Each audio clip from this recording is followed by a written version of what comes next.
Is that right, Matthew Lesh, that this is a bit of a sideshow?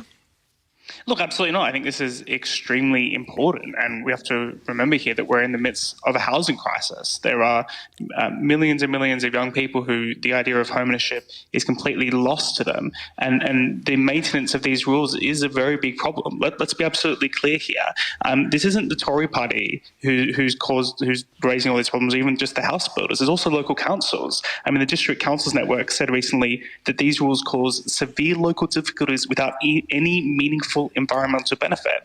And that's because, and I'm sure the Green Party knows this, the vast majority of pollution in rivers comes from agriculture, and it comes from existing homes and existing commercial operations. So, I mean, why would you want to add to it, Matthew, though? Well, the additional contribution, let me finish this up. The additional contribution is tiny, minuscule amount in the overall proportion of river pollution. And even if that was the case, it would be worth building the houses. But in truth, this is actually a false trade-off we're making here, because the government is not actually changing the rules on reducing pollutants. There's already mandates on the water companies to reduce their phosphates by 2030. As well, on top of that, the government committed a large amount of money to mitigate. They committed £280 million to mitigate any of the additional impact. So, in fact, we're not actually talking about a meaningful trade-off here. We're talking about a decision to block the building of houses as well as block the improvement of rivers. Jenny Jones of the Green Party, you've been, I think, smiling or laughing throughout the last half of that. Tell us why. Yes, because he's clearly read a document that I don't recognise. And the fact is, the Tories have been in power for a long, long time, 13, 14 years, and they could have done something about the housing crisis long before this. We need social housing. What have they done on social housing? They haven't encouraged their councils to do anything on that. And making rivers dirty is much more difficult to clean up than not dirtying them in the first place. Matthew's point is that you're not making them that much more dirty, because most of the dirt is going in anyway, and it's from agriculture. No, sewage actually is a large part of this problem.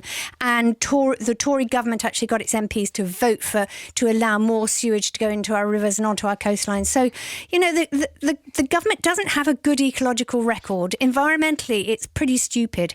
And this is just one of those times when they're saying, it won't really hurt. Well, actually, it will. It will destroy ecosystems.